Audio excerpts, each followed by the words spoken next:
Assalamualaikum warahmatullahi wabarakatuh. Selamat datang di Demit Horror, tempat di mana kisah gaib, teror malam, dan misteri dunia lain diungkap tanpa ampun.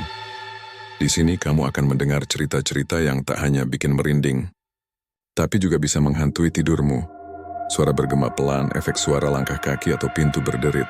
Matikan lampu, pasang headsetmu, dan bersiaplah, karena kamu sedang memasuki dunia Demit Horror. Nada berubah sedikit lebih santai tapi tetap misterius. Jangan lupa untuk like, komen, dan subscribe agar kamu nggak ketinggalan kisah-kisah horor terbaru dari kami. Dan ingat, di balik setiap cerita selalu ada sesuatu yang mengintai. Di pinggiran kota Bandung, tepat di samping jalan raya yang ramai kendaraan, berdirilah sebuah warung kecil dengan papan kayu bertuliskan Seblak Prasmanan Pak Willy. Warung itu tak terlalu besar, hanya beratap seng, berdinding setengah papan, dan memiliki 3 meja panjang dengan bangku kayu. Di dalamnya, aroma seblak yang khas selalu menguar. Tapi anehnya, pengunjung yang datang bisa dihitung dengan jari. Setiap pagi, Pak Willy, pria berumur 45 tahun dengan wajah kelelahan dan kulit yang mulai keriput, sudah bangun sejak subuh. Ia menyiapkan bahan seblak bersama istrinya, Bu Nova. Wanita itu sabar dan lembut walau hidup pas-pasan. Anak sulung mereka, Jafar, baru berusia 15 tahun dan sering membantu ayahnya berbelanja bahan ke pasar. 2 anak lainnya, Sigit dan Feni, masih sekolah dasar. Keluarga itu hidup sederhana. Mereka tinggal di rumah kontrakan kecil di belakang warung. Hidup terasa berat, apalagi sejak warung mereka makin sepi. Kadang dalam sehari, hanya ada 2 atau 3 pembeli yang datang. Sementara biaya sekolah anak-anak, sewa rumah, dan kebutuhan dapur terus menumpuk. Namun yang paling membuat hati Pak Willy panas adalah warung di seberang jalan. Di sana ada warung seblak milik Pak Rizky, yang selalu ramai pembeli dari pagi sampai malam. Warung itu besar, didekorasi rapi dan pelanggan rela antre. Setiap kali melihat antrean itu, wajah Pak Willy berubah muram. Ia sering berdiri di depan warungnya, menatap ke seberang sambil mengepalkan tangan. Lihat tuh, Mah, padahal dulu dia belajar bikin seblak dari aku. Sekarang malah dia yang sukses, gerutu Pak Willy suatu sore sambil memandangi warung pesaingnya. Bu Nova menepuk pundaknya pelan. Sabar, Pak, rezeki udah ada yang ngatur. Kita terus usaha aja. Mungkin nanti giliran kita. Namun kata-kata itu hanya membuat dada Pak Willy semakin sesak. Dalam hatinya muncul rasa iri dan marah. Ia merasa dunia tidak adil.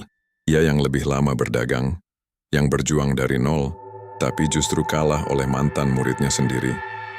Malam itu, setelah warung tutup dan anak-anak tidur, Pak Willy duduk di teras sambil merokok. Lampu temaram membuat bayangannya memanjang di dinding papan. Angin malam berhembus pelan, membawa aroma tanah basah. Ia termenung, memikirkan nasibnya yang tidak kunjung berubah. Tiba-tiba dari arah jalan raya datang seorang pria tua mengenakan jaket lusuh. Wajahnya keriput, matanya tajam dan langkahnya berat. Pria itu berhenti di depan warung. "Masih jualan seblak, Pak?" tanyanya dengan suara parau. "Udah tutup, Pak. Besok aja datang lagi," jawab Pak Willy sopan. Pria tua itu tersenyum samar. "Sayang ya, padahal tempatmu ini punya aura bagus. Tapi kamu belum tahu caranya ngundang rezeki." Ucapan itu membuat dahi Pak Willy berkerut. "Maksud Bapak? Kadang rezeki nggak datang cuma dari kerja keras. Ada jalan lain. Jalan yang cepat asal berani bayar harga." Pak Willy menatapnya bingung. "Bayar harga gimana maksudnya?" Pria itu mendekat. Suaranya merendah seolah takut didengar orang lain. "Kalau kau mau, datanglah ke hutan belakang Gunung Leles malam Jumat nanti. Bawa air bunga dan kain putih. Cari rumah tua di tengah hutan. Di sana ada orang yang bisa bantu bikin usahamu ramai. Tapi ingat," ia menatap tajam ke mata Pak Willy, "setiap kemakmuran ada tumbalnya." Selesai berkata begitu, pria itu berbalik dan pergi ke arah gelap. Langkahnya pelan tapi suaranya menggema aneh di telinga Pak Willy. Malam itu Pak Willy sulit tidur. Kata-kata jalan cepat dan tumbal terus bergema di kepalanya. Ia tahu itu berbahaya, tapi di sisi lain, pikirannya dipenuhi bayangan warung Pak Rizky yang selalu ramai. Keesokan harinya saat Bu Nova dan anak-anak sibuk di dapur, Pak Willy duduk termenung di kursi kayu tua. Ia memandang foto keluarga yang terpajang di dinding. Mereka semua tersenyum bahagia. Meski hidup pas-pasan, dalam hatinya suara bisikan samar mulai muncul, seolah berasal dari dalam kepalanya sendiri. "Kalau kau ingin kaya, kalau kau ingin mereka hidup lebih baik, lakukan itu, Willy."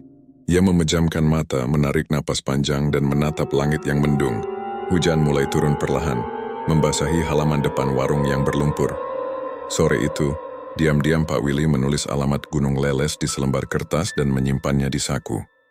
Ia tidak tahu, langkah kecil itu akan menyeretnya pada kegelapan yang tak bisa ia lepaskan seumur hidupnya. Malam itu udara terasa berat dan dingin, langit gelap tanpa bintang.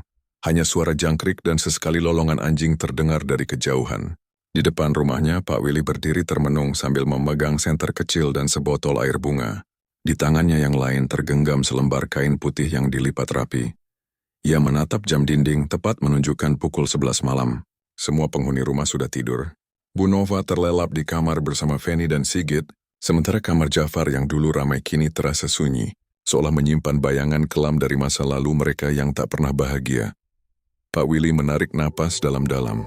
Dalam hatinya, ia tahu apa yang akan ia lakukan malam itu bukan hal baik. Tapi rasa putus asa sudah menenggelamkan akalnya. Ia tak tahan lagi melihat warungnya sepi, mendengar ejekan tetangga yang mengatakan warungnya tinggal tunggu tutup. Tanpa berpamitan, ia melangkah keluar rumah dengan langkah ragu. Jalan menuju Gunung Leles gelap dan sunyi. Angin malam menusuk tulang membuat bulu kuduknya berdiri. Jalan tanah itu membawanya melewati kebun singkong dan semak belukar yang mulai menutup jalur. Setelah hampir 1 jam berjalan, ia tiba di pinggiran hutan. Pohon-pohon tinggi menjulang seperti raksasa hitam yang saling berbisik. Daun-daunnya bergerak pelan, menimbulkan suara gesekan yang terdengar seperti bisikan samar. Jalan cepat, asal berani bayar harga. Suara dari pria tua malam itu terngiang di kepala Pak Willy. Ia menyalakan senternya dan melangkah masuk. Hutan itu terasa aneh. Tak ada suara burung, tak ada hembusan angin, hanya sunyi pekat. Setiap langkah kakinya seperti bergema panjang, dan dari kejauhan terdengar suara alunan gamelan samar, seperti datang dari dalam bumi. Setelah berjalan cukup jauh, tiba-tiba ia melihat sesuatu. Sebuah rumah tua reot berdiri di tengah hutan. Atapnya miring, dindingnya hitam berlumut, dan di depannya tergantung lampu minyak yang berkelap-kelip seolah menyambutnya. Hatinya berdebar keras. Tapi entah mengapa langkah kakinya terus maju, seolah ada yang menarik dari dalam. Begitu sampai di depan pintu, dari dalam rumah terdengar suara serak. "Masuk saja, Willy, aku sudah menunggumu." Suara itu membuat tubuhnya gemetar. Ia tak pernah memberitahu siapapun bahwa ia akan datang. Tapi entah kenapa orang di dalam itu tahu namanya. Dengan tangan gemetar, ia mendorong pintu yang berderit panjang. Di dalam rumah suasananya lebih menyeramkan. Hanya ada satu lampu minyak kecil di sudut ruangan. Di tengahnya duduk seorang dukun tua berjubah hitam, berambut panjang kelabu dengan mata merah menyala bagaikan bara. "Kau datang untuk meminta rezeki, kan?" Suara dukun itu berat dan tenang. Ya, Ki," jawab Pak Willy terbata. Saya cuma ingin warung saya ramai. Saya ingin keluarga saya hidup layak." Dukun itu tersenyum samar, tapi senyum itu tak membuat tenang. "Semua bisa kau dapat, tapi dengan harga yang setimpal." "Harga?" "Nyawa, Willy. Tak ada rezeki besar tanpa darah sebagai pembuka jalan." Pak Willy terdiam. Wajahnya pucat. "Darah? Siapa maksudnya, Ki?" Dukun itu mengambil sebilah pisau kecil berukir aneh dan selembar kain kafan. "Tumbal pertama harus dari darah dagingmu sendiri. Anakmu yang sulung. Ia akan menjadi jembatan antara dunia manusia dan alam penunggu hutan ini." Mata Pak Willy membesar. "Tidak, Ki. Itu anak saya sendiri." Ki Sumarna tertawa pelan. Tapi tawa itu menimbulkan gema menakutkan. "Semua orang yang besar di dunia ini berkorban, Willy. Kau pikir mereka yang kaya mendadak itu dapat dari mana? Kau hanya diminta 1 nyawa untuk membuka jalan rezeki tanpa batas. Setelah itu yang lain akan datang dengan mudah." Pak Willy menunduk, keringat dingin mengalir di pelipisnya. Ia berpikir keras, tapi dalam pikirannya muncul bayangan wajah istrinya yang selalu cemas, anak-anaknya yang sering makan seadanya, dan ejekan orang-orang yang meremehkan dirinya. "Bagaimana kalau saya menolak?" tanya Pak Willy pelan. Ki Sumarna menatapnya tajam. "Kalau kau menolak, kau akan tetap miskin. Usahamu akan hancur dan keluargamu akan menderita. Tapi kalau kau setuju, kau akan jadi raja seblak di kota ini." Dukun itu lalu mengeluarkan sebuah buku hitam kecil. Di halamannya tertulis simbol-simbol aneh dan nama-nama yang tak bisa dibaca. Ia menyodorkan pena bulu ayam yang dicelupkan ke darah ayam hitam. "Tanda tangani di sini, dengan darahmu sendiri." Tangan Pak Willy gemetar. Hatinya berperang. Antara cinta pada keluarganya dan hasrat untuk sukses yang membakar. Tapi rasa putus asa membuatnya kehilangan nalar. Ia menggigit ujung jarinya hingga berdarah, lalu menorehkan tanda tangan di atas kertas kafan itu. Begitu tinta darah itu menyentuh kertas, angin dingin berhembus dari segala arah. Lampu minyak padam, dan ruangan berubah gelap total. Dari luar, terdengar suara langkah kaki berat, disertai aroma amis darah. Sudah selesai, bisik Ki Sumarna di kegelapan. Mulai malam ini hidupmu akan berubah. Tapi ingat, setiap tahun di malam suro kau harus memberi tumbal baru. Pak Willy tak sempat menjawab. Angin mendorong tubuhnya keluar dari rumah. Ia terjatuh di tanah basah. Saat ia menoleh, rumah itu sudah menghilang. Hanya tersisa kabut tebal dan suara ketawa samar dari dalam hutan. Dengan langkah lemah, Pak Willy pulang. Langit sudah hampir terang ketika ia tiba di rumah. Ia menatap istrinya yang masih tertidur, lalu memandangi wajah anak-anaknya satu persatu. Pandangannya berhenti pada Jafar, anak sulungnya, yang tidur nyenyak sambil memeluk guling. Air mata menggenang di matanya. Ia tak tahu bahwa malam itu, keputusan yang ia ambil akan menghapus seluruh kebahagiaan keluarganya selamanya. Hari-hari setelah perjalanan ke hutan itu terasa berbeda bagi Pak Willy. Ia berusaha bersikap seperti biasa, membantu istrinya menyiapkan bahan seblak, melayani pembeli, dan bercanda dengan anak-anaknya. Tapi di balik senyum palsu itu hatinya kacau. Setiap kali ia melihat wajah Jafar, anak sulungnya, perasaan bersalah langsung menyesakkan dada. Jafar adalah anak yang baik. Ia rajin membantu ayahnya berbelanja bahan ke pasar, membersihkan meja, bahkan menjaga warung saat ayahnya keperluan keluar. Walau masih remaja, Jafar punya hati lembut. Ia sering bilang, nanti kalau Jafar udah besar, Jafar mau bantu ayah biar warung kita jadi besar kayak warung Pak Rizky. Kata-kata itu dulu membuat hati Pak Willy hangat, tapi kini justru membuatnya gemetar ketakutan. Karena di lubuk hatinya, ia tahu Jafar adalah tumbal pertama yang harus diberikan. Sejak malam ia menandatangani perjanjian itu, sesuatu mulai berubah di rumah mereka. Udara di warung jadi berat, kadang berbau amis seperti darah basi. Kucing peliharaan mereka yang biasanya tidur di dapur mendadak mati dengan tubuh kaku dan mata melotot. Dan setiap malam Jumat, suara gamelan samar terdengar dari arah belakang rumah. Bu Nova mulai gelisah. Pas aku ngerasa ada yang aneh. Dapurnya dingin banget tiap malam. Tadi aku lihat panci seblak tiba-tiba goyang sendiri, katanya suatu malam. Pak Willy hanya diam, pura-pura tidak mendengar.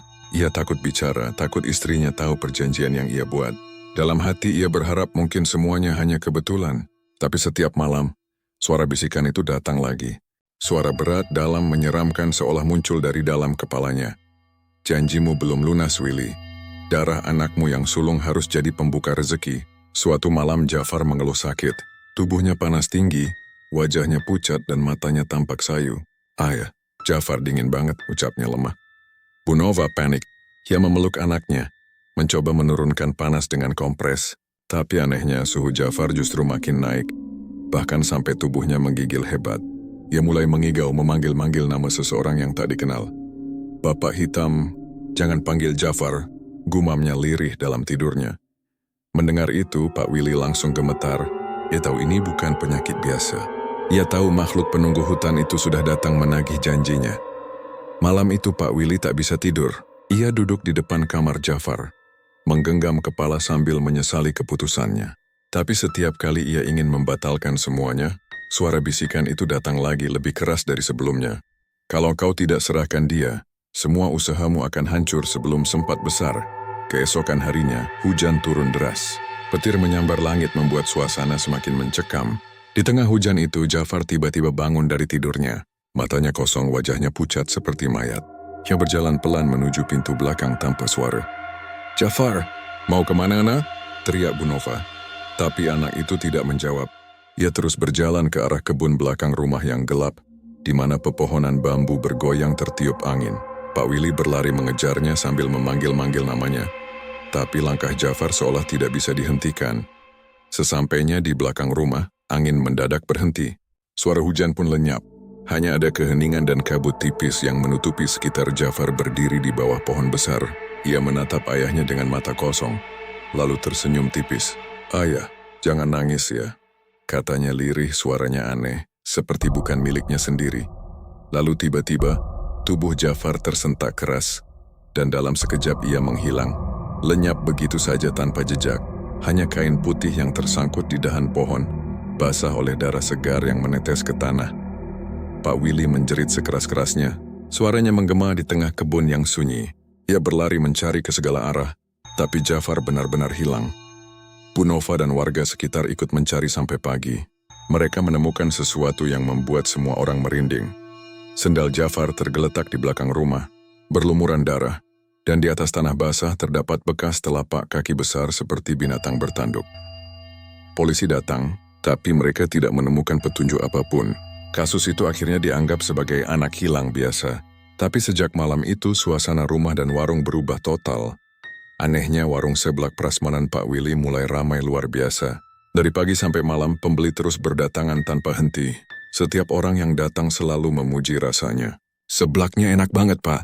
Gak pernah makan yang seenak ini, kata pelanggan satu persatu. Uang mengalir deras.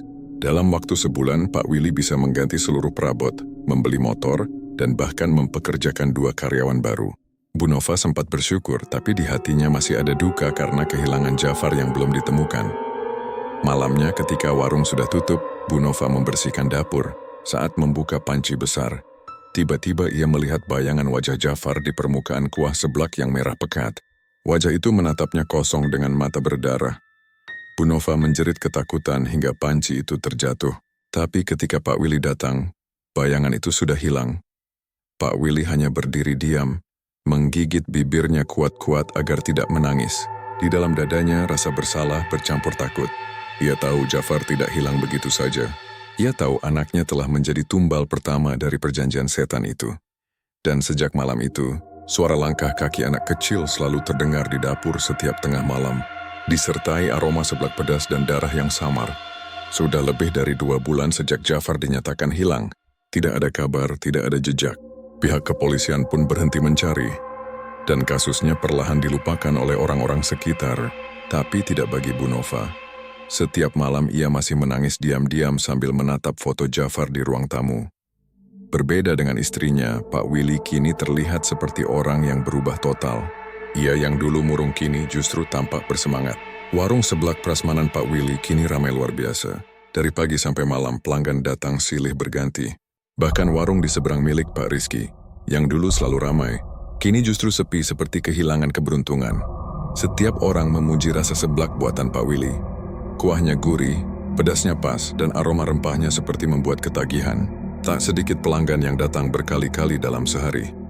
Pak, seblaknya beda dari yang lain. Kayak ada rasa khas gitu, susah dijelasin, kata seorang pelanggan sambil menyeruput kuah.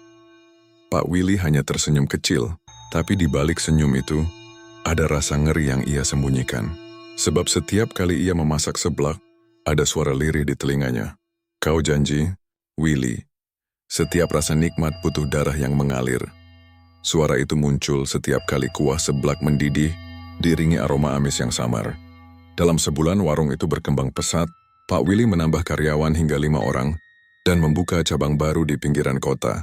Ia bisa membeli mobil, bahkan punya tabungan besar di bank. Tapi kekayaan itu datang bersama keanehan yang sulit dijelaskan. Malam demi malam, Bu Nova sering terbangun karena mendengar suara anak kecil menangis dari dapur. Kadang terdengar suara langkah kaki kecil yang berlari di sekitar meja makan. Ketika ia menengok tak ada siapapun di sana. Hanya sendok dan piring yang bergetar pelan, seolah baru saja digunakan seseorang. Pernah suatu malam, Feni, anak bungsu mereka, berlari ketakutan ke kamar orang tuanya sambil menangis. "Wih, Kak Jafar di dapur," katanya terbata-bata. Bu Nova terkejut. "Apa? Di dapur?" "Ya, Bu." Kak Jafar berdiri di depan panci, tapi wajahnya pucat banget, matanya merah. Mendengar itu, Bu Nova langsung merinding. Ia memeluk anaknya erat-erat sambil menatap suaminya yang duduk di tepi ranjang. Wajah Pak Willy pucat dan tangannya gemetar. Setelah Feni tertidur, Bu Nova menatap suaminya tajam. "Pak, aku mau tahu sebenarnya apa yang terjadi. Kenapa sejak Jafar hilang, warung kita langsung ramai begini? Jangan-jangan ini bukan rezeki biasa?" Pak Willy diam lama.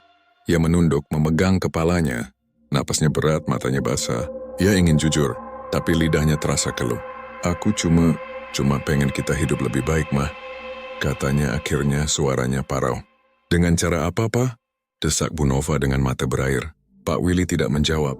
Ia hanya bangkit, berjalan pelan keluar kamar, dan duduk di teras sambil merokok dengan tangan gemetar. Malam itu angin bertiup kencang. Lampu di ruang makan berkedip-kedip.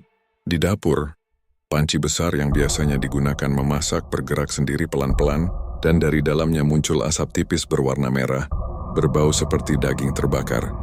Bu Nova yang belum tidur mendengar suara itu dan memberanikan diri mendekat. Saat ia melangkah ke dapur, tiba-tiba panci itu bergetar keras dan tutupnya terbuka sendiri. Dari dalamnya muncul wajah Jafar, pucat, mata merah, bibir hitam, menatap langsung ke arah ibunya. "Bu," suaranya serak dan berat. "Kenapa ayah serahkan aku?" Bu Nova menjerit sekencang-kencangnya hingga terjatuh. Pak Willy berlari ke dapur. Tapi ketika ia sampai, wajah Jafar sudah hilang, hanya tersisa kuah merah yang mendidih pelan, dan di lantai, air matanya sendiri bercampur air seblak. Sejak malam itu, mimpi buruk terus menghantui mereka berdua. Pak Willy sering bermimpi berjalan di hutan gelap, diikuti suara langkah kaki anak kecil. Kadang dalam mimpinya, ia melihat Jafar berdiri di bawah pohon dengan tubuh berlumuran darah, membawa mangkuk seblak sambil tersenyum aneh. "Makan ya." Ini seblak terakhir dari Jafar. Ia selalu terbangun dengan keringat dingin membasahi seluruh tubuh. Namun anehnya, keesokan harinya warungnya selalu semakin ramai. Bahkan pelanggan datang dari luar kota. Wartawan lokal pernah menulis tentang warung itu di koran dengan judul "Seblak Prasmanan Pak Willy, kuliner legendaris yang rasanya bikin ketagihan." Bagi orang luar, warung itu tampak penuh berkah. Tapi bagi keluarga di baliknya, setiap sendok seblak yang disajikan terasa seperti kutukan. Satu malam, sekitar pukul 12, Bu Nova bangun karena mendengar suara seseorang memanggil dari luar. Bu Nova." Suara itu lemah, pelan, tapi terdengar jelas dari halaman belakang. Ia menatap ke arah jendela, dan di luar tampak bayangan anak kecil berdiri di bawah hujan, menunduk tanpa wajah. Saat petir menyambar, wajah itu tampak jelas Jafar, tapi dengan mata bolong dan kulit membusuk. Bu Nova menutup mulutnya agar tidak berteriak. Ia gemetar, lututnya lemas lalu pingsan di tempat. Keesokan harinya ketika ia sadar, Pak Willy sudah menunggunya di samping tempat tidur. Wajah suaminya terlihat pucat, matanya merah dan tubuhnya lemas. "Dia datang lagi, Mak," katanya pelan. Jafar datang tiap malam. Dia belum tenang. Bu Nova menatap suaminya dengan ketakutan dan marah. "Ini semua salah kamu, Pak. Apapun yang kamu lakukan, hentikan sebelum semuanya terlambat." Namun dalam hati, Pak Willy tahu tidak semudah itu. Ia sudah terikat. Setiap rezeki yang datang adalah hasil dari darah yang telah dikorbankan. Dan jika ia berhenti, maka semua yang ia miliki akan lenyap. Bahkan mungkin nyawanya juga ikut dibayar. Malam itu ia hanya bisa duduk di depan warung, menatap jalan raya yang sepi. Dari arah belakang, suara gamelan samar terdengar lagi, diikuti bisikan yang familiar. "Tahun depan, malam suro." Tumbal berikutnya, Pak Willy menatap langit yang gelap. Angin dingin berhembus membawa aroma darah dan pedas cabai dari dapur. Dalam hatinya ia sadar, ini baru awal dari mimpi buruk yang panjang. Waktu berjalan cepat, tanpa terasa setahun sudah berlalu sejak hilangnya Jafar. Warung seblak prasmanan Pak Willy kini bukan sekadar warung biasa, tapi ikon kuliner terkenal di seluruh kota. Orang-orang rela antri berjam-jam hanya untuk bisa menikmati semangkuk seblak yang disebut paling nikmat sedunia. Namun di balik semua kesuksesan itu, rumah tangga Pak Willy dan Bu Nova retak. Bu Nova hidup dalam ketakutan setiap malam. Ia sering melihat bayangan Jafar di dapur, mendengar suara langkah kaki di lantai tengah malam, dan mencium aroma anyir darah dari panci yang sedang mendidih. Sementara Pak Willy, meski wajahnya tampak tenang di depan pelanggan, setiap malam dihantui mimpi buruk yang sama. Dalam mimpinya, ia selalu berada di tengah hutan gelap, dengan tanah berlumpur dan kabut tebal. Dari kejauhan terdengar suara gamelan dan tawa lirih perempuan. Saat ia menoleh, sosok makhluk perempuan berambut panjang bermata hitam legam, dengan tubuh separuh terbakar selalu menghampirinya sambil membawa mangkuk seblak yang masih mengepul. "Willy," katanya pelan, suaranya seperti bisikan dan desisan sekaligus. "Kau sudah kaya tapi tumbal harus terus berjalan. Malam suro, kau tahu apa yang harus kau lakukan." Dan setiap kali ia terbangun, matanya sembab, jantungnya berdetak keras. Malam itu, tanggal 1 Suro, hari yang dianggap keramat bagi banyak orang Jawa. Sebagian besar warga memilih berdiam di rumah, membaca doa atau menyalakan dupa. Tapi di rumah Pak Willy, suasananya justru berbeda. Sejak sore, Ia terlihat gelisah. Ia berkali-kali melihat jam dinding.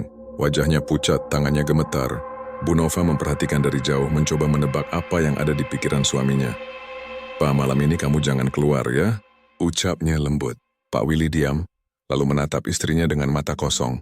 "Aku harus ke warung, Ma. Banyak bahan yang harus disiapkan besok."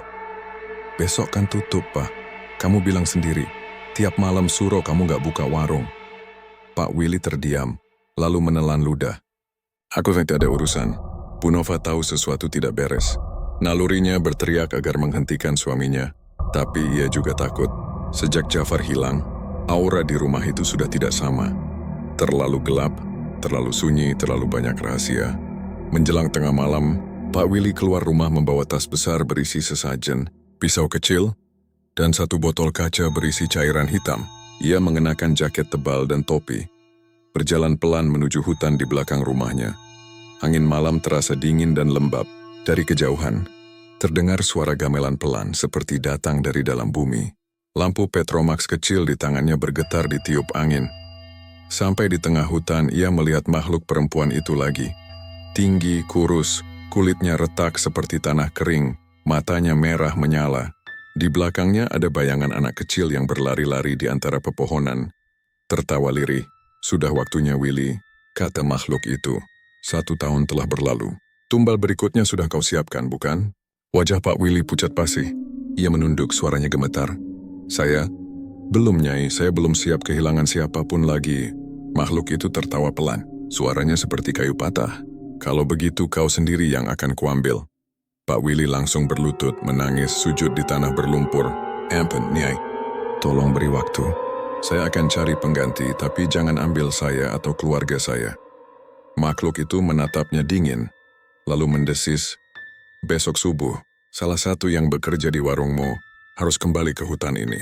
Darahnya harus mengalir di mangkuk seblakmu, atau semua rezekimu akan lenyap dan keluargamu ikut binasa." Lalu angin kencang berhembus dan makhluk itu menghilang dalam kabut. Pak Willy terduduk lama di tanah. Matanya merah, wajahnya kotor, dan jantungnya berdegup keras. Ia sadar, ia harus memilih antara dosa dan kematian. Keesokan harinya, seperti biasa, para karyawan datang ke warung lebih pagi. Mereka tertawa sibuk menyiapkan bahan. Di antara mereka ada Darto, pemuda polos asal desa sebelah yang baru bekerja 2 bulan. Darto selalu rajin, tapi sering terlihat aneh belakangan. Sering mengeluh melihat bayangan di dapur atau mendengar suara manggil namanya dari panci. Hari itu, Pak Willy tampak lebih pendiam dari biasanya. Ia hanya memberi perintah singkat, lalu duduk di pojok dapur sambil merokok.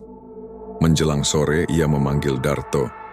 "Tor, bantu Bapak ke belakang ya, ambil bumbu di gudang," katanya. "Siap, Pak." Mereka berjalan ke gudang kecil di belakang warung, tempat yang jarang dikunjungi. Udara di sana lembab, gelap, dan bau rempah bercampur amis darah. Saat Darto menunduk mencari bumbu di rak bawah, Pak Willy menutup pintu perlahan. Tangannya gemetar memegang pisau kecil yang semalam ia bawa dari hutan. Suara lirih kembali terdengar di telinganya. "Cepat, Willy. Sebelum fajar, maafkan aku, Thor." Bisiknya pelan. Tapi sebelum ia sempat melakukan apapun, Darto menoleh dan melihat wajah Pak Willy yang pucat dan mata merah. "Pak, kenapa, Pak?" Pak Willy langsung mundur, menutup telinganya. "Pergi, Thor, pergi. Jangan deketin aku." Namun tiba-tiba, lampu di gudang padam. Gelap total. Dari dalam kegelapan terdengar suara anak kecil tertawa. Diikuti suara air mendidih seperti panci di atas kompor. "Pak, itu suara apa?" tanya Darto panik. Dan saat cahaya lampu kembali menyala, Darto sudah tak berdiri di sana lagi.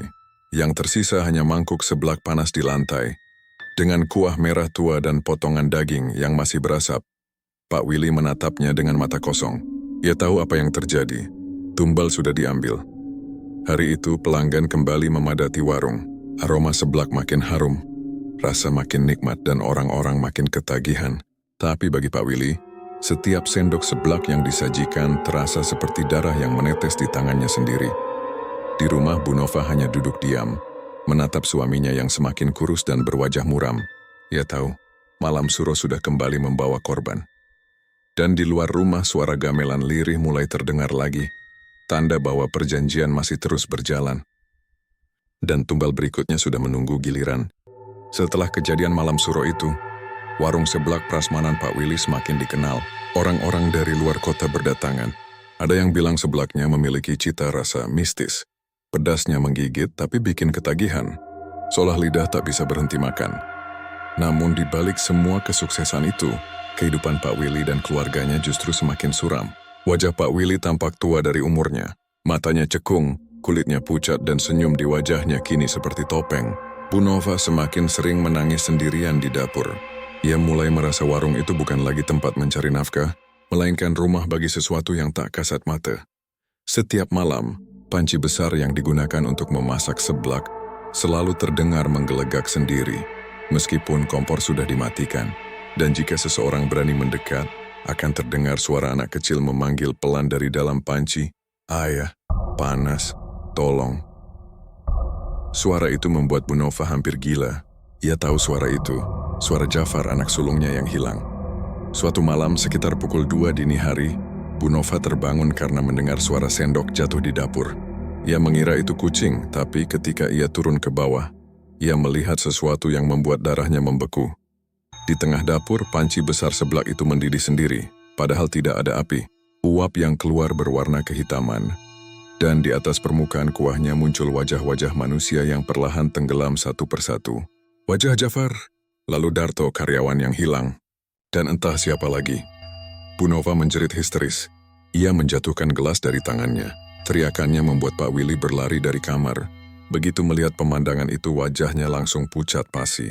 Sudah Nova, jangan lihat, katanya sambil menarik istrinya menjauh. Tapi Bu Nova menepis tangannya. Apa yang kamu lakukan, Willy?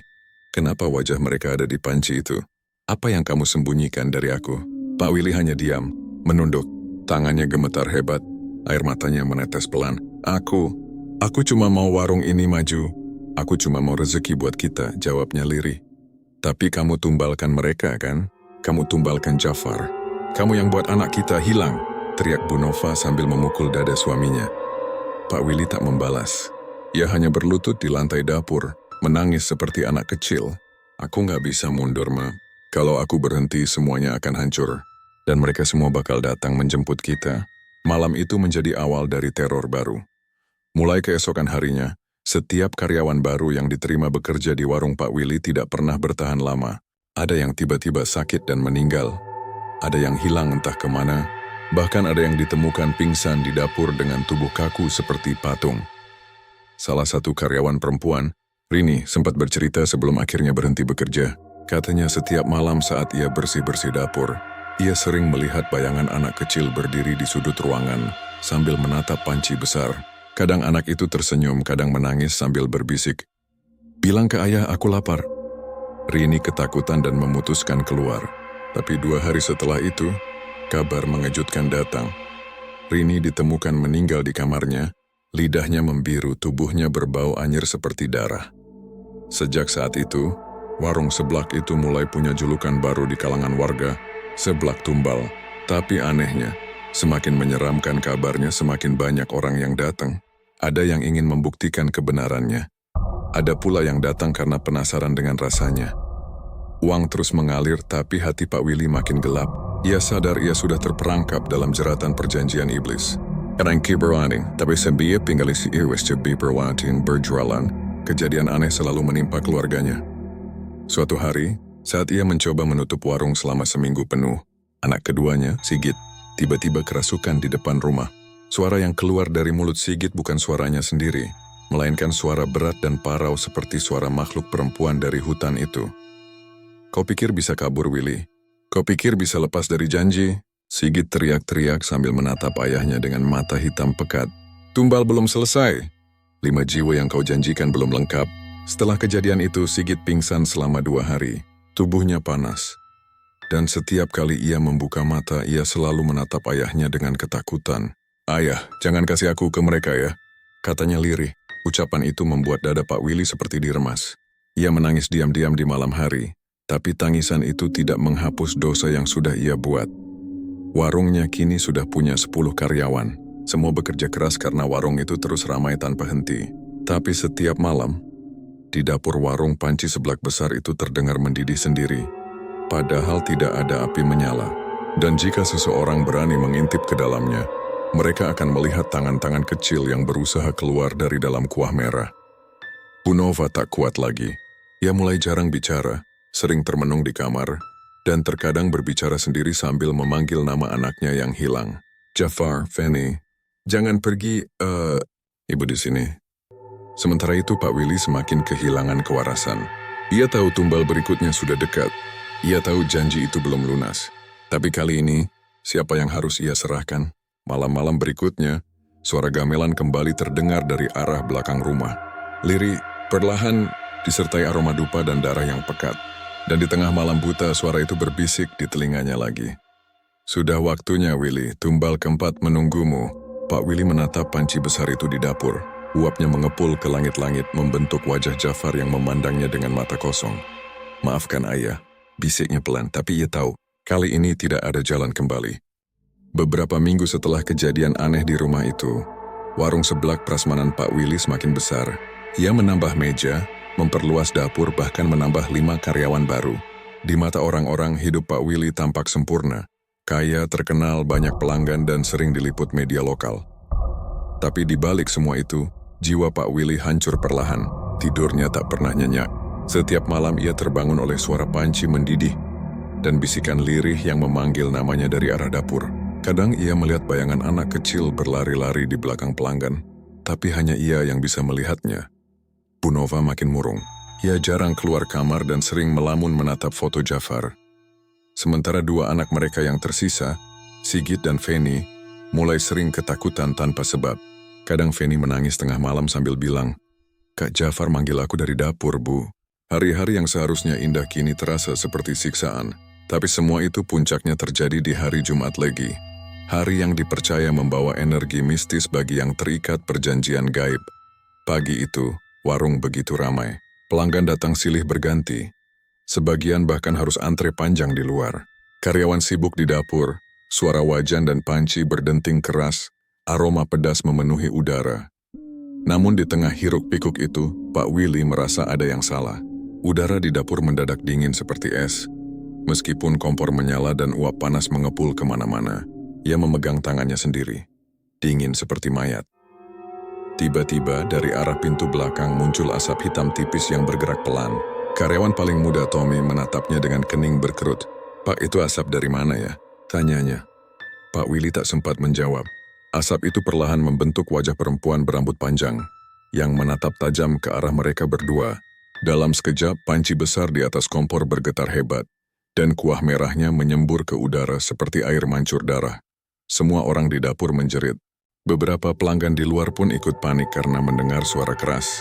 Tapi anehnya saat mereka masuk, dapur sudah tenang kembali. Hanya Tommy yang tidak terlihat di mana-mana. Para karyawan mencari ke seluruh penjuru warung, ke kamar mandi, ke belakang, bahkan ke loteng kecil tempat penyimpanan bahan. Tapi Tommy hilang seolah ditelan bumi. Yang mereka temukan hanyalah topinya yang mengapung di panci besar, basah oleh kuah merah yang mendidih pelan. Bunova yang datang belakangan langsung histeris. "Ya Allah, Willy, apa yang kamu lakukan lagi? Kenapa anak orang bisa hilang di tempat ini?" Ia menangis keras memukul-mukul dada suaminya yang hanya bisa berdiri diam, gemetar seperti orang kejang. "Aku nggak mau lagi hidup kayak gini, Willy," jeritnya. "Kamu udah buat rumah ini kayak neraka. Anak kita, karyawanmu semua jadi korban. Sampai kapan, hah?" "Sampai kapan?" Pak Willy menunduk, air matanya menetes pelan. "Sampai tumbal kelima, Ma," jawabnya lirih. Bunova menatapnya tak percaya. "Apa maksudmu?" "Tumbal terakhir. Itu syarat terakhir biar semua ini selesai. Setelah itu, aku bisa berhenti." Nada suaranya seperti orang yang sudah kehilangan akal. Bunova langsung memeluk anak-anaknya dan berteriak, "Kamu udah gila, Willy. Aku nggak mau tinggal di rumah ini lagi. Aku mau bawa Sigit dan Fanny pergi jauh dari sini." Tapi Pak Willy hanya memejamkan mata. Ia tahu perjanjian itu tak bisa dibatalkan. Ia tahu kalau ia mencoba melarikan diri, makhluk itu akan datang dan mengambil semuanya dengan cara yang lebih kejam.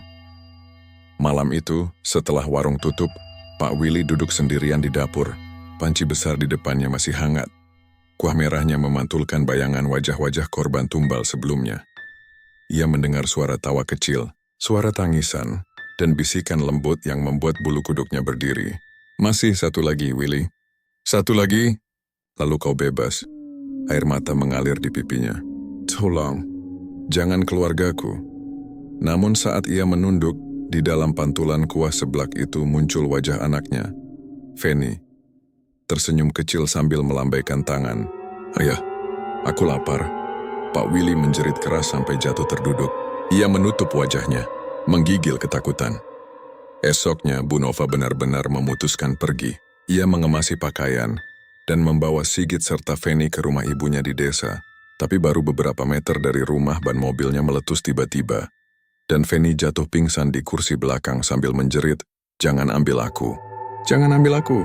Bu Nova panik. Ia menggendong anaknya dan berlari kembali ke rumah. Tapi begitu masuk ke halaman, angin kencang bertiup, pintu rumah menutup keras, dan dari dalam rumah terdengar suara gamelan mengerikan bercampur jeritan anak kecil. Bu Nova berlari ke dapur mencari suaminya, tapi yang ia temukan justru panci besar itu sedang mendidih tanpa api, dan di atas meja dapur ada kalung kecil milik Fanny yang tergeletak, basah oleh darah segar. Ia menjerit histeris sampai suaranya serak. Sigit yang ikut masuk menangis ketakutan, memeluk ibunya erat-erat. Pak Willy keluar dari kamar, wajahnya kosong, matanya merah, dan di tangannya memegang kain putih penuh bercak darah. "Sudah, Ma," katanya dengan suara pelan tapi mengerikan. "Tumbal keempat sudah selesai." Bu Nova menatapnya ngeri. "Kamu bunuh anak kita sendiri, Willy?" "Kamu tega?" Pak Willy tak menjawab. Ia hanya berjalan pelan ke arah panci besar itu, menatap kuah merah yang bergejolak. Dari dalam panci muncul bayangan Fanny yang tersenyum sambil melambaikan tangan. Bu Nova langsung pingsan. Malam itu, warung seblak tetap buka seperti biasa. Pembeli tetap ramai, bahkan lebih ramai dari biasanya. Tapi di antara hiruk-pikuk pelanggan, di balik aroma pedas menggoda ada bau amis darah yang samar. Dan setiap sendok seblak yang disajikan, rasanya semakin kuat, seperti ada rasa manusia di dalamnya. Pak Willy hanya duduk di kursi dapur, menatap kosong ke arah panci besar yang terus mendidih. Harus tahu, tinggal satu tumbal terakhir sebelum semua berakhir. Tapi ia juga tahu, mungkin ia sendiri yang akan jadi korban berikutnya. Setelah kematian Fanny yang tragis, rumah Pak Willy berubah menjadi tempat paling sunyi dan mengerikan di kampung itu. Bu Nova jatuh sakit, tubuhnya lemah, wajahnya pucat dan matanya kosong seperti orang kehilangan jiwa. Setiap malam ia menangis di kamar sambil memeluk baju anak-anaknya yang sudah tiada. Sementara Sigit, satu-satunya anak yang tersisa, jarang bicara. Ia sering menatap ke arah dapur dengan tatapan ketakutan, seolah melihat sesuatu yang tidak bisa dijelaskan. Warung seblak prasmanan kini dikelola oleh para karyawan, tapi mereka pun mulai merasa tidak betah. Setiap malam setelah warung tutup, terdengar suara anak kecil berlari-lari di dapur. Disusul suara panci yang berdenting sendiri. Salah satu karyawan baru bahkan sempat pingsan setelah melihat bayangan perempuan berambut panjang sedang mengaduk panci besar sambil tertawa kecil. Meski begitu anehnya, warung itu semakin laris. Orang datang berbondong-bondong. Rezeki yang mengalir justru makin deras. Dan itu artinya tumbal terakhir sudah dekat. Suatu hari datanglah seorang pemuda ke warung itu. Namanya Rizal, seorang santri muda dari pesantren di kota sebelah. Ia datang dengan wajah sopan dan suara lembut. "Assalamualaikum, Pak. Saya dengar warung Bapak butuh tenaga tambahan. Saya ingin bekerja. Kalau Bapak berkenan." Pak Willy memandangi pemuda itu dengan tatapan aneh. Ada sesuatu dalam diri Rizal yang berbeda dari karyawan lain. Sorot matanya jernih, suaranya tenang. Dan setiap kali ia bicara, suasana di sekitar terasa damai. "Santri, ya?" tanya Pak Willy hati-hati. "Iya, Pak," jawab Rizal sambil tersenyum. "Saya lagi libur pesantren. Saya ingin bantu-bantu supaya bisa bantu biaya ibu di kampung." Entah kenapa sejak Rizal mulai bekerja, suasana warung terasa lebih ringan. Para karyawan merasa lebih nyaman, pelanggan makin banyak, dan bahkan Bu Nova, yang hampir tak pernah tersenyum lagi, mulai bisa makan walau hanya sedikit. Namun ketenangan itu tidak bertahan lama. Malam-malam berikutnya, Pak Willy kembali didatangi makhluk gaib dari perjanjian pesugihan itu. Ia bermimpi berada di hutan lebat, dengan kabut tebal dan bau darah menyengat. Dari dalam kabut muncul sosok perempuan tinggi berambut panjang. Matanya hitam pekat, suaranya berat dan tajam. "Willy, waktumu hampir habis. Satu tumbal lagi, darah terakhir sebelum kekayaanmu sempurna." Pak Willy berlutut ketakutan. Jangan keluargaku lagi. Makhluk itu tersenyum, memperlihatkan giginya yang runcing. Tidak perlu. Sudah ada pengganti. Anak santri itu, darahnya suci, rasanya manis. Serahkan dia padaku malam 1 suro nanti. Pak Willy terbangun dengan tubuh berkeringat. Jantungnya berdegup keras. Ia memegang kepalanya dan berteriak dalam hati. Tidak, aku tidak akan lakukan lagi. Tapi di lubuk hatinya ia tahu, kalau ia menolak sesuatu yang jauh lebih buruk akan terjadi. Hari demi hari berlalu menuju malam 1 suro. Rizal tetap bekerja dengan rajin, tak tahu apa-apa. Ia sering mengaji pelan di dapur saat menunggu pelanggan. Dan setiap kali suaranya terdengar, panci besar di atas kompor berhenti bergetar. Bu Nova sempat berkata, anak itu kayak malaikat. Tiap dia ngaji, rumah ini jadi tenang. Namun ketenangan itu membuat makhluk gaib itu murka. 3 hari sebelum malam suro, Pak Willy melihat bayangan perempuan berambut panjang itu duduk di dapur, menatap panci besar sambil mencakar-cakar lantai. Suaranya serak dan marah. Willy, kau pikir bisa menipu aku dengan doa anak santri itu? Malam suro nanti, darahnya harus tumpah. Sejak malam itu, setiap kali Rizal berdoa atau mengaji, perabotan di dapur bergetar sendiri. Kadang pintu terbanting, kadang panci melayang jatuh. Tapi Rizal tidak pernah takut. Ia tahu ada sesuatu yang jahat bersemayam di sana. Suatu malam Rizal diam-diam menghampiri Pak Willy yang duduk di depan rumah dengan wajah murung. Pak, katanya lembut. Boleh saya tanya sesuatu? Apa, Zal? Setiap malam saya dengar suara orang menangis dari arah dapur. Dan ada aroma darah. Bapak, sebenarnya ada apa di warung ini? Pertanyaan itu membuat dada Pak Willy sesak. Ia terdiam lama, lalu menatap Rizal dengan mata berkaca-kaca. Sal, aku sudah buat kesalahan besar, terlalu besar. Aku jual jiwaku buat kekayaan ini. Aku tumbalkan anakku sendiri, karyawanku, semua demi warung ini. Tapi aku ingin berhenti. Aku nggak mau lagi.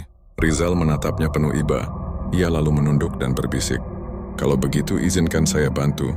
Pak, Allah masih membuka pintu tobat untuk siapapun. Namun dari dalam dapur, tiba-tiba terdengar suara keras. Panci besar jatuh sendiri ke lantai. Suara perempuan melengking menggema. Terlambat, Willy. Malam ini waktunya. Lampu rumah berkelap-kelip, angin bertiup kencang, dan udara mendadak dingin menusuk tulang.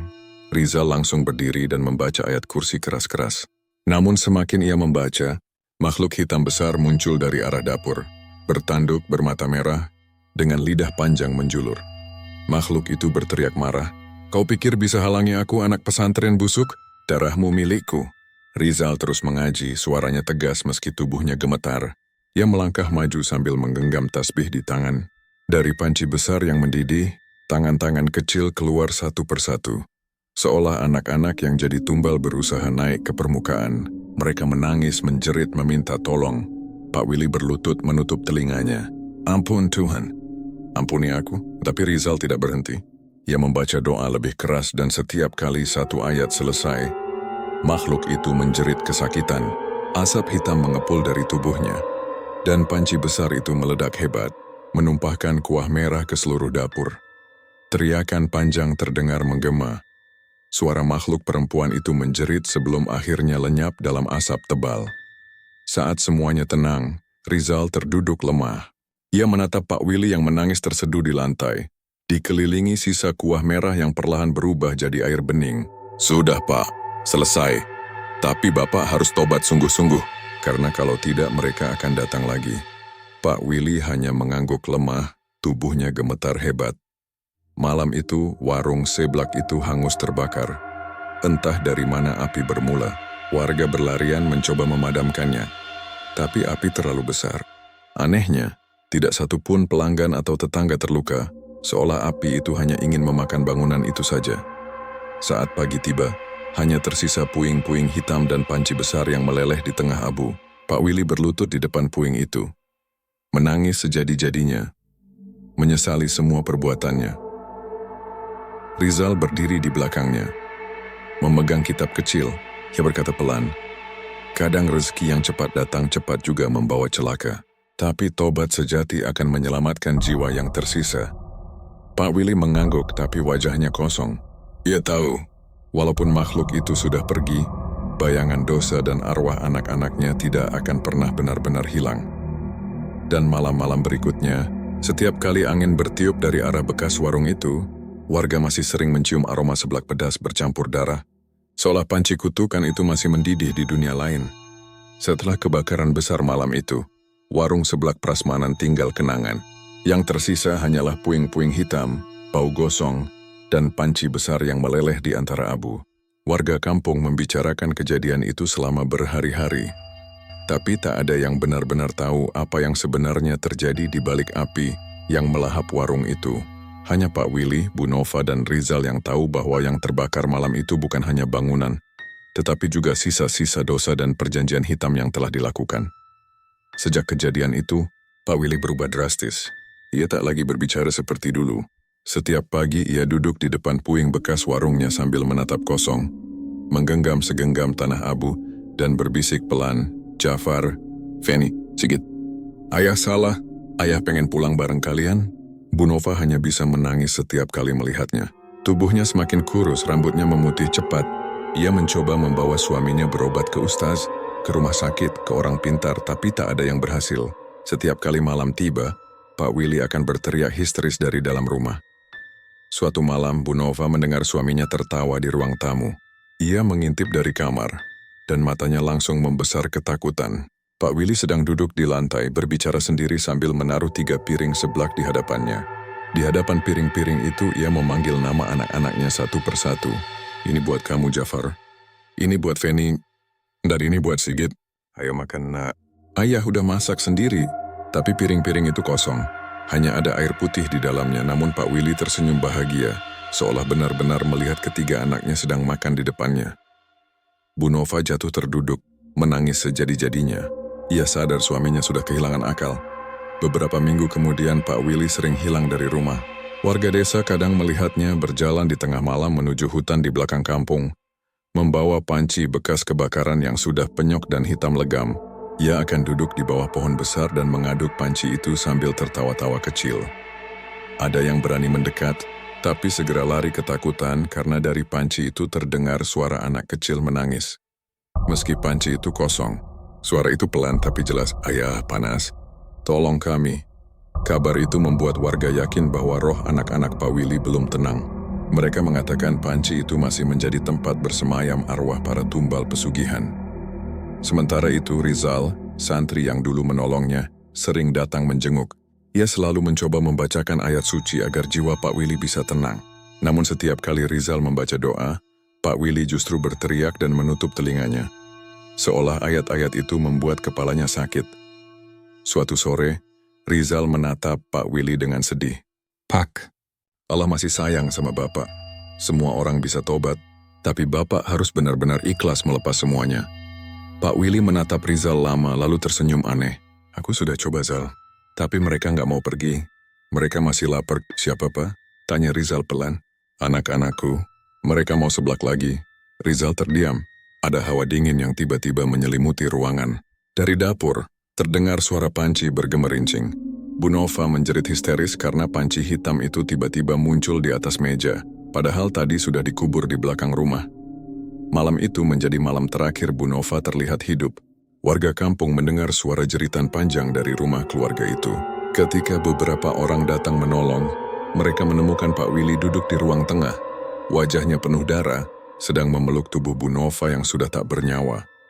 Matanya melotot ke arah para warga dan berkata lirih, "Dia nggak mau makan, jadi aku suapin biar sama anak-anak." Pemandangan itu membuat semua orang lari ketakutan. Sejak malam itu Pak Willy resmi dianggap gila. Ia dibawa ke rumah sakit jiwa di luar kota.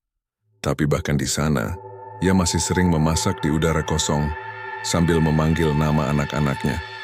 Bertahun-tahun kemudian, lokasi bekas warung seblak prasmanan masih dibiarkan kosong.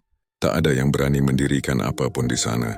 Setiap malam Jumat Kliwon, warga sering mencium bau seblak pedas menyengat dari arah reruntuhan itu. Beberapa orang bahkan bersumpah melihat bayangan perempuan dan 3 anak kecil sedang duduk mengelilingi panci besar di tengah puing-puing sambil menatap ke arah jalan. Konon jika seseorang lewat dan menatap terlalu lama, mereka akan mendengar suara sayup-sayup di telinga. "Ayo makan bareng kami. Seblak prasmanan masih buka, kok." Dan setiap tahun, tepat di malam 1 Suro, panci besar itu muncul kembali di tempat semula, Meski sudah berkali-kali dikubur dan dibuang, air di dalamnya selalu mendidih, mengeluarkan aroma pedas bercampur amis darah. Di rumah sakit jiwa, Pak Willy masih duduk di sudut kamarnya. Rambutnya kusut, matanya kosong, dan ia selalu mengaduk udara dengan sendok kayu sambil bergumam pelan. Jafar, Feni, Sigit, ayah udah masak seblak kesukaan kalian, ayo makan bareng ayah. Perawat yang menjaga sering mendengar suara tawa anak kecil setiap kali Pak Willy mulai bergumam seperti itu, padahal ruangan itu selalu kosong selain dirinya. Sampai akhirnya suatu malam, saat bulan purnama penuh dan malam terasa aneh, Pak Willy ditemukan tak bernyawa di kamarnya. Wajahnya tersenyum, dan di pangkuannya ada panci kecil berisi seblak yang belum dingin. Tidak ada yang tahu dari mana makanan itu datang, namun di dinding kamar, seseorang menemukan tulisan dengan darah. Warung Seblak Prasmanan sudah buka lagi. Dengan begitu, berakhirlah kisah tragis pesugihan Seblak Prasmanan tentang seorang ayah yang mengorbankan keluarganya demi kekayaan dan akhirnya harus hidup dalam kegilaan, dihantui oleh dosa yang tak bisa ditebus karena kadang pesugihan tidak berhenti ketika darah terakhir tertumpah. Ira hidup selamanya dalam rasa bersalah dan aroma seblak pedas yang tak pernah hilang.